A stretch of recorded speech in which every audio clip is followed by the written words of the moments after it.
Hello there, everybody. Welcome back. Welcome back. Today we're going to be watching a Elephants in Rooms video. This one on what they didn't teach you about the Native Americans. Now, Elephants in Rooms likes to tackle tough topics, and he gives a very unbiased and thorough explanation and detailed study on those topics. I 100% recommend Elephants in Rooms. He goes over a lot of different things. Link to this particular video will be in the description down below, so please go and take a look at that. You know what you can also find down there? Link to my gaming channel. Uh, yeah, I gotta do these calls of action, guys. Get YouTube rolling, right?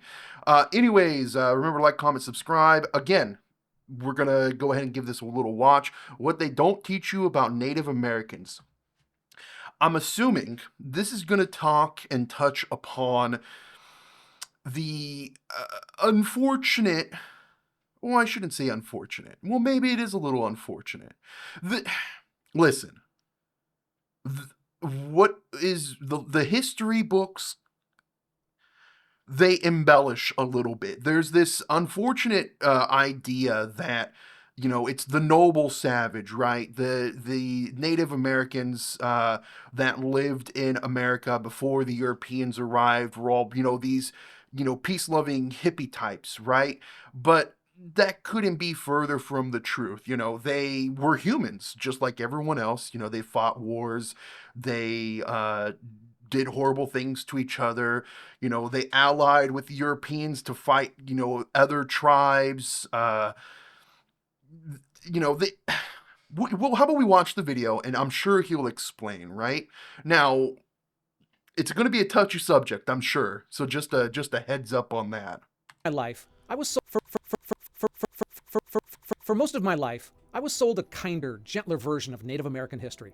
Noble chiefs, peaceful tribes living in harmony with nature until See what he said right at the very beginning. The noble. Yeah, I mean that's the thing. It's like the noble savage. I think that was even like something like written in the old timey newspaper headlines. greedy Europeans came along and wrecked it all with destruction and death. That's what they teach us in schools, and that's what Hollywood tells us. It even makes us feel good just for feeling bad about it. And at the surface level, it makes a whole lot of sense. I mean, Indians once ruled North America. They were here first, and now they're largely gone, confined to reservations that have a whole lot of problems. They're not. Oh, man, I mean the res has a lot of problems. I technically I lived right on the edge of a reservation. It was fairly close, and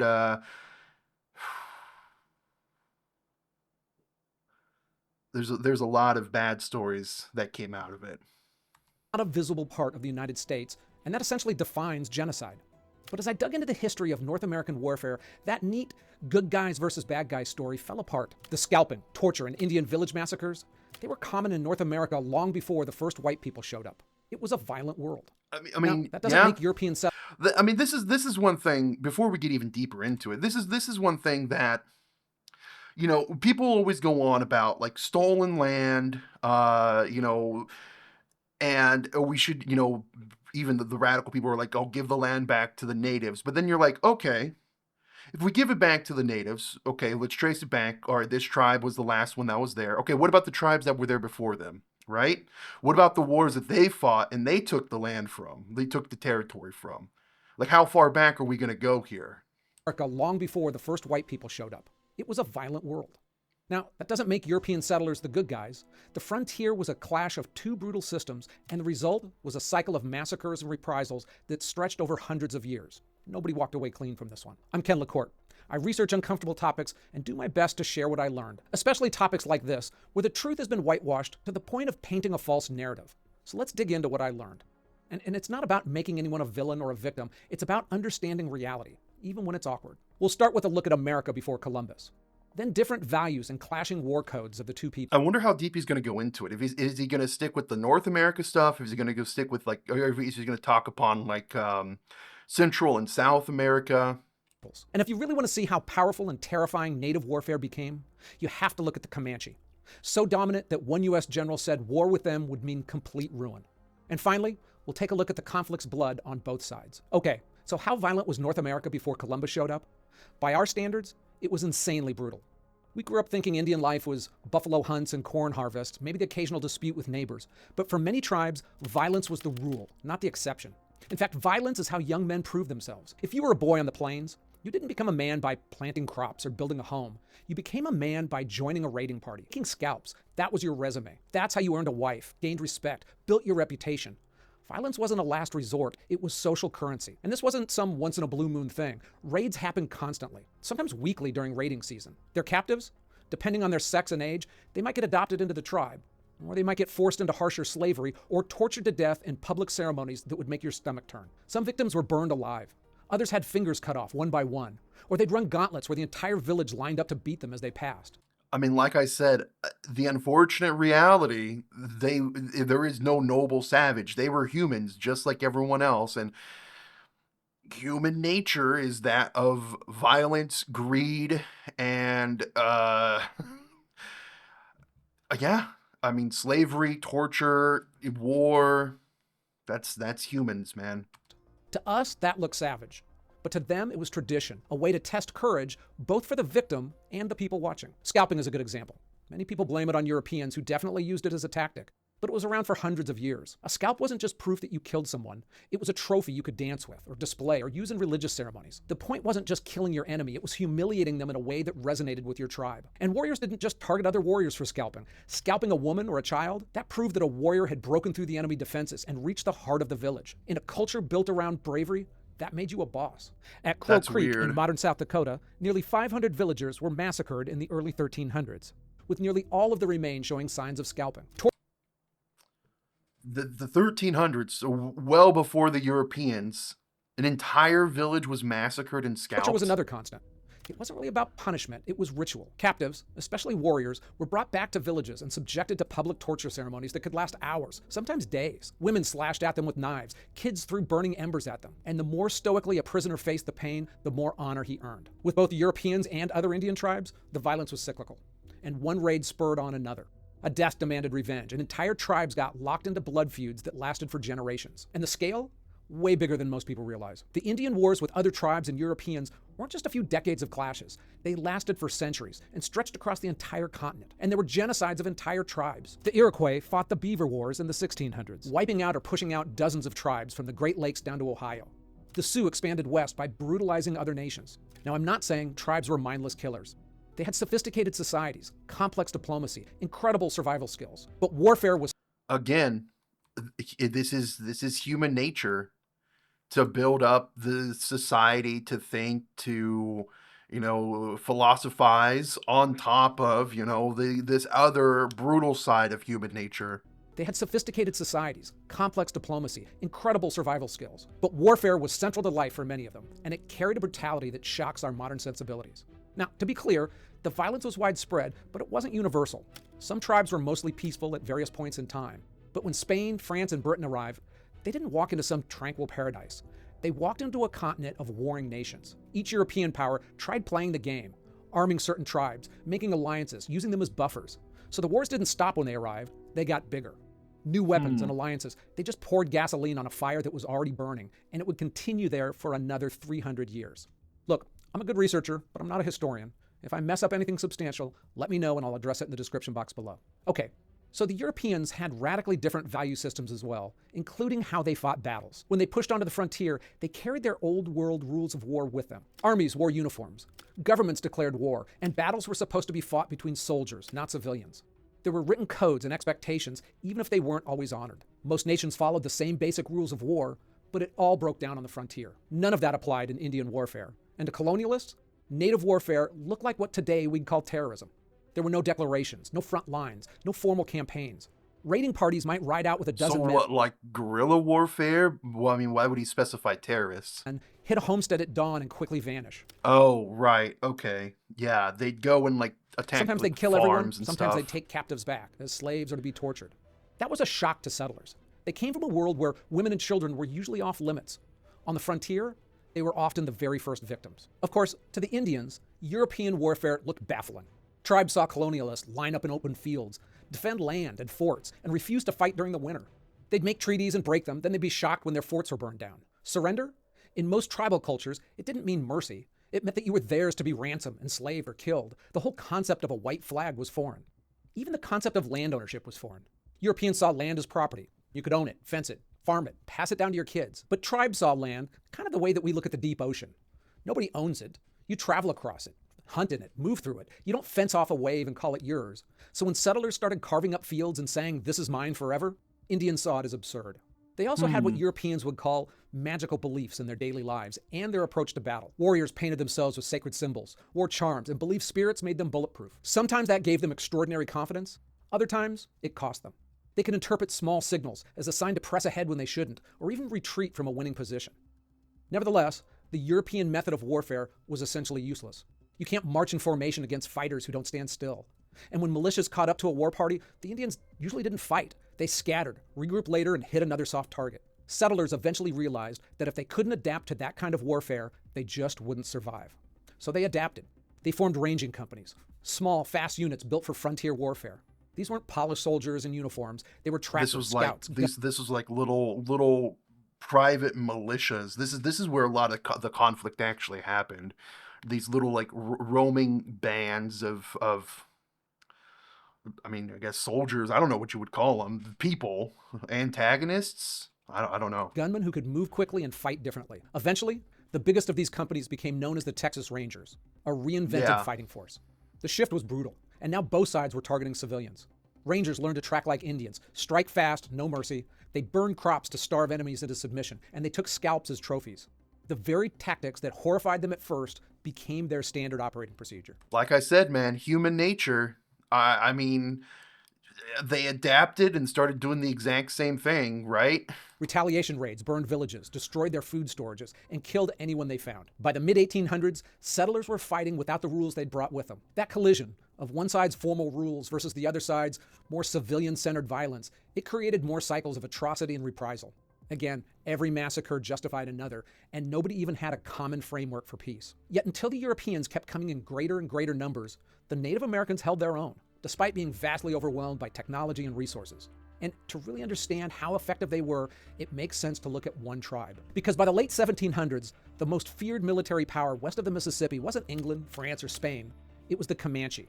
All right, so he's mostly focusing on North American tribes, which I guess makes sense. Although that being said, some of the like the Central and South American Native American tribes were equally as brutal as the Comanche. They came to define frontier warfare. At their peak, maybe 40,000 Comanche controlled a territory the size of Texas, stretching into New Mexico, Colorado, Kansas, and Oklahoma. For 150 years, they ruled the Southern Plains with such dominance that historians called it an empire. Not a centralized state like European powers, but something that controlled who lived, who died, and who owned what between the Rockies and Central Texas. The Comanche killed everybody. They turned the Southern Plains into an empire that demanded tribute literally from anyone. Literally, if you weren't part of the Comanche, they would go out and they would kill you. Who wanted to pass through. New Mexico settlements paid them off just to survive. Texas ranches lost thousands of cattle and horses every year. Even other tribes paid protection to the Comanche. The key to their power? It was the horse and their amazing ability to use them in war. When the Spanish brought horses to the Americas, most tribes saw them as Comanche. Yeah, the Comanche were kind of like equal to like the Mongolians. You know, like Genghis Khan and the Mongolians were thought of as like the best fighters on horseback. But honestly, the Comanche, they would probably equal or to them. I mean, I guess technology-wise, they definitely equal to them. But yeah, I mean, just being able to fight on them. I mean, they would lean off the side of the horses. They do lay underneath the horses as they were riding and like shoot arrows from like underneath the horse. It's the stories of them is kind of crazy. Comanche made them into fearsome weapons. Now, the Comanche were always amazing fighters, but horses just supercharged their abilities. They stole them, bred them, and learned how to fight from their backs with a skill no one ever matched, even since. Comanche warriors trained from childhood on horseback, and when they fought, some people just couldn't believe what they were seeing. As they were riding at a full gallop, they'd hang down to one side of the horse, under its neck, and from there they could fire 20 arrows a minute and kill a man 30 yards away. See, all while essentially using the horse itself as a shield, so you couldn't even see who was shooting at you. It was a revolutionary tactic that no one else ever mastered. But what made them so effective wasn't just mobility. It was a ruthlessness built into their culture. The elements I mentioned earlier were practiced by the Comanche in spades. Young warriors earned status by raiding and warfare. It's how you became someone. Again, violence wasn't a necessary evil, it was the path to everything that mattered to you. Historians call them the Mongols of the plains, and they were just I, I said it as well. unmatched warriors, and they were feared by everyone. In 1840, Comanche forces launched what became known as the legendary Great Raid. They rode hundreds of miles into Mexico, destroying entire villages, stealing thousands of horses, and dragging captives back north. The raids were so devastating that Mexico's northern frontier basically collapsed. I mean, have you ever wondered why Spanish is the main language spoken south of the Rio Grande and not above it? If you had to choose just one reason, it'd be the Comanche Indians. Even for them, though, expanding a population while you're on the move is difficult, and captives made up between 10 and 25% of their communities. Nearly every Comanche family owned slaves, mostly native or Mexican, and they were even Wow. traded at markets in Santa Fe and Taos, New Mexico. Some Wow. were adopted into families, while others were kept more as property, and the line between the two wasn't always clear. The most famous case was Cynthia Ann Parker.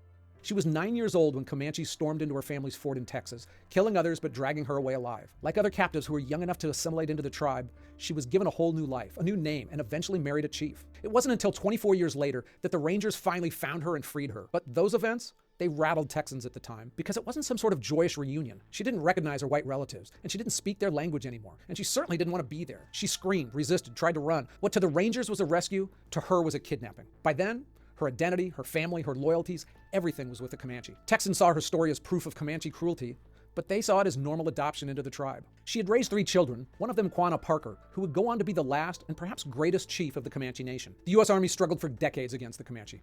Conventional tactics completely failed. Soldiers chasing them across the plains, they ended up exhausted, starving, and ambushed. One officer called it fighting shadows. Still, after many years, cracks started showing. Their population was dwindling as warfare and disease wiped out thousands. New American weapons, like the repeating rifles, they shifted the balance, and more settlers meant more resources to fight back. Commercial hide hunters, backed quietly by the U.S. Army, were wiping out bison herds to starve the tribes, and in just over a decade, they killed nearly 30 million of them. Yeah, this is crazy. The bison herds is absolutely wild. But there is a thing, but based off of this was the bison only ever grew to this size where they could kill 30 million of them.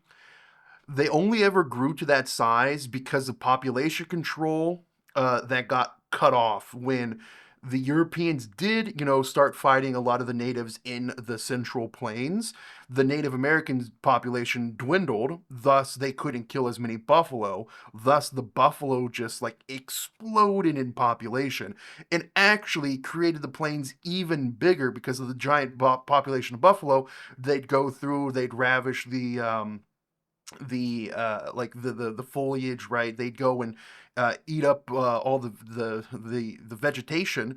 They'd stomp down a lot of the forest. They'd kill off a lot of the forests, and the plains would get bigger and bigger and bigger.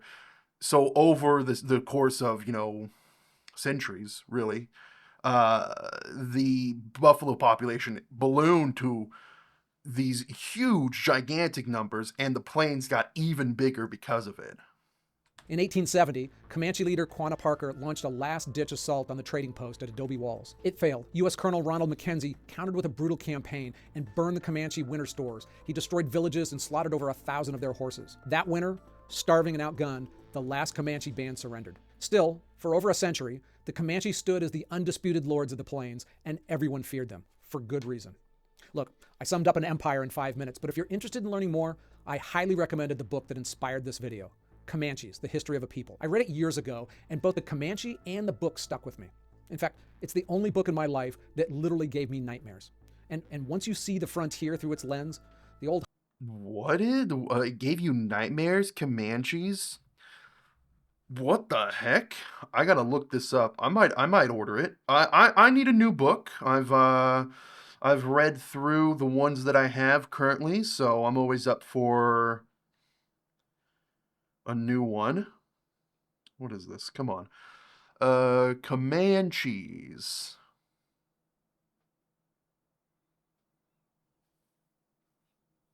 Oh, I mean it's expensive. I can get a hardcover off of Amazon for $200, or I can get a paperback for $30. I guess it's not in print anymore. I'll have to find another way to read it. people. I read it years ago, and both the Comanche and the book stuck with me. In fact, it's the only book in my life that literally gave me nightmares. And once you see the frontier through its lens, the old Hollywood cowboy and Indian stories, they look like children's cartoons. I have a link to it below. You know, most of us like our history, or any story, with clear heroes and villains. Good guys in white hats, bad guys in black. But the American frontier, it just didn't work that way. The brutality was universal, again, by modern standards, almost incomprehensible. I mean, I could tell dozens of stories from either side. Like when a Mormon militia dressed as Indians slaughtered 120 civilians. Or when Tucson citizens and their allies killed over 100 peaceful Apache, mainly women and children. Or the Comanche raid on Fort Parker, where they gang raped women before killing them. Or the Minnesota uprising of 1862, when Dakota warriors killed over 600 settlers, including babies. And when it came to treaties, both sides broke them at will. To Indians, a treaty often meant a temporary pause to regroup for the next season's raids. But their violations, they paled in significance to those broken by the Europeans in the United States. The United States federal government negotiated over 500 treaties and effectively broke every single one of them. Yet the more you dig into it, it's still clear that neither side's narrative holds the truth. It wasn't about a noble civilization defeating savages, and it wasn't about peaceful natives crushed by evil invaders. It was two muscular cultures colliding until one had better guns and bigger numbers. It's a story of humanity, the unfortunate story of humanity. Looking at those numbers, population sizes and estimates, they're really tricky for historians to figure out, especially when one side didn't keep a written history. But pre-Columbus, the average native population estimate is around 10 million, although the range varies widely. The European population, it was lower than that through the early 1800s before a massive wave of immigrants came. And the amount killed fighting? Well, deaths in the wars between Indians and Europeans, they're probably even harder to measure. Battlefield deaths especially, they're difficult to separate from things like starvation and disease because they're interrelated. But historians say that hundreds of thousands of natives were killed in the 300-year war, and likely tens of thousands of Europeans. Yet despite that violence, the primary cause of Indian deaths was biological, by a long shot. Disease. The deadliest weapon, it wasn't torture, muskets, or scalping. It was something that nobody even fully understood at the time. Germs. And that's the unfortunate reality was, even if they were peaceful and they coexisted, the natives all would have still died because of disease. It's very, very unfortunate. Diseases like smallpox, measles, and the flu were deadly to the natives. For thousands of years, Europeans lived in dense populations near domesticated animals, where many of these diseases originated. Over generations, Europeans were repeatedly exposed to them, and their survivors passed on genes that gave resistance. The native population had none of that, and those diseases caused an estimated 60 to 90% of deaths among Native Americans. And despite one documented case in 1763, where British officers suggested giving infected blankets to hostile tribes, death by germs, it just wasn't intentional. It just happened. European settlers and armies saw these deaths not as a military strategy, but as fate, or God's will. It was part of the overall conflict, which was a clash of civilizations that played out as a sustained personal feud where each side told itself the same story. We're the victims. They're the monsters. They started it and we're going to finish it. The real story of the frontier is about cultures that couldn't exist, fighting a centuries-long war where mercy was rare and civilians paid the highest price. If you want to respect Native Americans, don't turn them into cardboard heroes or eternal victims, because they weren't. The truth is that they were powerful, resilient, and often brutal, just like the settlers who fought them. History just doesn't clean up nicely, and the more you dig, the dirtier everything looks. Although sometimes you don't have to look far back in history to see shocking things. Like, why are child soldiers so often used in warfare? When I dug into that one, I was really surprised to learn there are a lot of children soldiers, especially in the Middle East. Like the biggest conflict where children soldiers are being utilized are, of course, in Gaza. There's a lot of Hamas is taken to using child soldiers. All throughout Africa, the many conflicts in Africa all utilize child soldiers. It's horrendous. the answer, because it was that in many conflicts, child soldiers make sense. Not from a morality point of view, of course, but from a strategic one. They bring a whole lot of advantages to the battlefield that you just wouldn't think of. It's a horrible but effective tactic. So there's an elephant in the room for you. Hey, I'm Ken LaCourte. Thanks for making it this far. I hope it was worthwhile. Wow. Yeah, it's the unfortunate, brutal reality of humanity. It's what humans do. It's very unfortunate. Wish it wasn't the case. Hopefully the future of humankind is a little bit kinder, but we can't change the past, right? So, link to the video will be in the description down below. Please go and take a look at it, guys. I'm going to read some of the comments now. There's a reason Europeans always were able to find native tribes people willing to help them. They were at war with other tribes and were looking for allies. Exactly. This is a huge case. Like the Aztecs, for example. The reason the Aztecs fell wasn't because, the Spanish came and killed them. No, the Spanish got all the other tribes to band together to kill them. And that's the reason why the Aztecs failed. As a native, when I try to tell other natives this kind of history, they don't want to hear it. They're like, white man bad, our land was stolen, and we were just earth loving, peaceful people that took the whites in. I'm so glad channels like this exist. Hi, Native American here. We are not peaceful. Okay? Okay. I've seen these idiots try claiming the Aztecs were peaceful people until the Spanish came. No, the Aztecs raided and slaughtered all the tribes around them, uh, and used them for sacrifices and stuff. You can thank the Comanche for Texas and by proxy entire Southwest for being part of the U.S.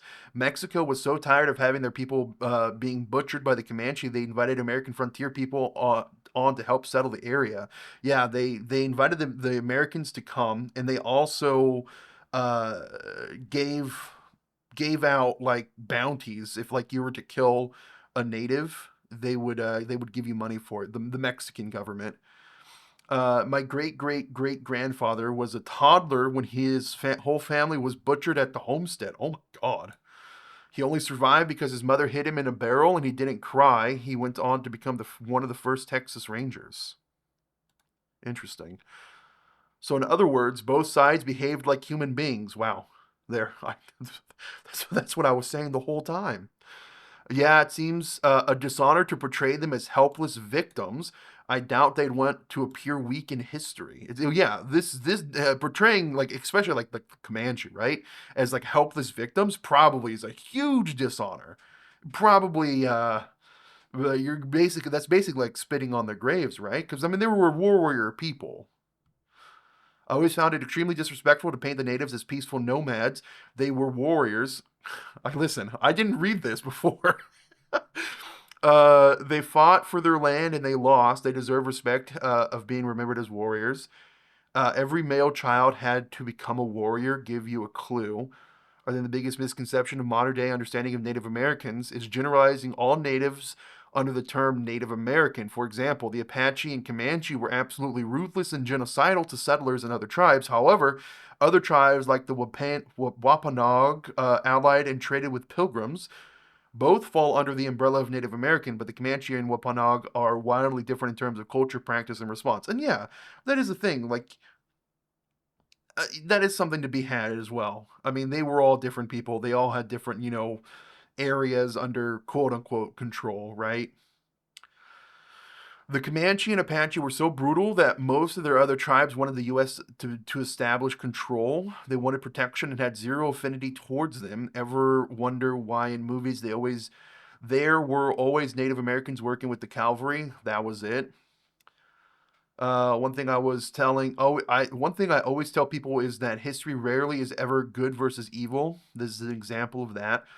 Self hating white liberals will always paint the white man as the bad guy. True. Very true. Can't say any of this in Canada if you want to keep your job. Also true. Hello, I'm the widower of Thomas Goodrick, author of the book Scalp Dance. His extensive research proved this to be absolutely true. I'm not a history buff, but Tom was a true historian. He would have enjoyed this video. You're spot on.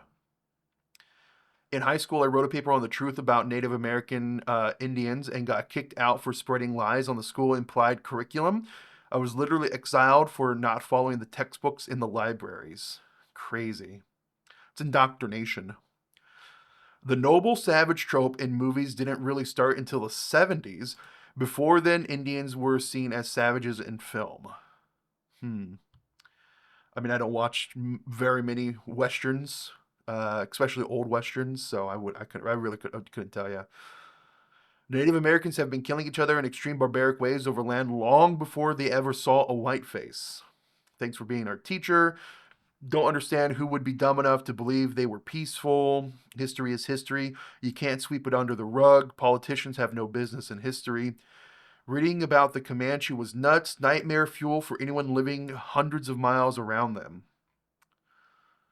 In the 70s, public libraries had books on Indians that told how cruel they could be, but today you can't find those books anywhere. Everyone who studied the history knows they weren't peaceful. This is the story of human condition.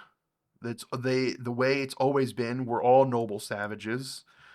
If I were a Native American, I probably would have responded the same way. If some other humans came into my territory claiming they owned the land now, that's just insane.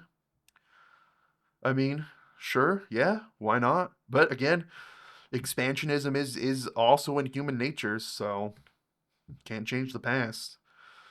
I think it's an insult that people think Indians were weak. That's yeah, true. Um, I've been aware of the content of your correctly researched video for about 30 years. What? 30 years. Oh, he's saying he knew about the content in this video for 30 years. It's been a difficult 30 years to have patience, though. The tide toward a more pragmatic view on this complex issue is becoming more common. This video is evidence. Great job. Just remember that there were still no children's remains found in the mass graves in Canada. All a hoax. True. I was looking into this the other day. That's kind of crazy. That's wild that came up. But yeah, there was a whole thing about like churches all across Canada being built on top of mass graves, like mass Native American graves, and this was like a couple years ago, right? And up to this point, not a single remain was found. So,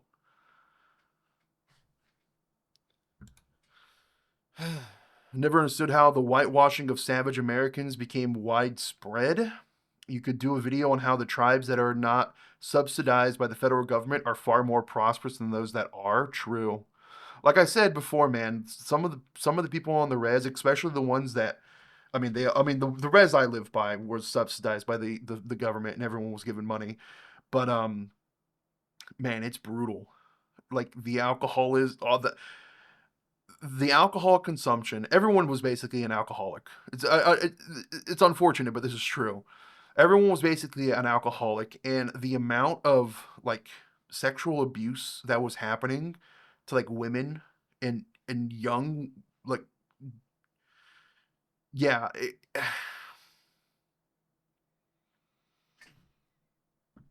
yeah. This is what Europeans found all over the world to varying degrees. Many groups align themselves with Europeans for a reason. I don't know. I don't know about that. Europeans are equally as savage. Columbus was lucky to have landed on an island in the Caribbean and encountered peaceful people. If he had landed in what it was now known as New York, he would have gotten slaughtered the same day. As a white woman that lives in South Dakota, one state that has one of the highest populations of Native Americans, they were not peaceful and they still aren't. They are hateful AF. I lived in South Dakota for, God, 7 years? So, yeah, interesting. Just like most of us, lol, that's the Sioux. I don't blame them. I can't speak for South Dakota, but when I was in Cannibal, North Dakota, we were treated pretty rudely in a diner, and me and my father weren't being disrespectful or racist towards anyone.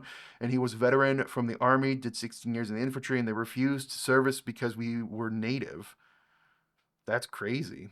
The hatred flows both ways, and I find it disgusting on my family's behalf.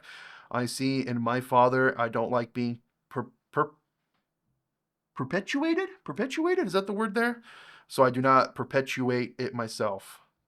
For real, Sioux have a major problem with attitude in my experience with them. I'm part Native American. I'm mean as fuck myself, DNA. My uncle was a Korean veteran, and in uniform, he was refused service at a San Antonio, Texas diner. Makes you shake your head. That's crazy, dude. Racism sucks. I hate when people are racist, and you can be racist towards anybody. Any race can be. You can become a victim of racism, and I absolutely detest and abhor racism.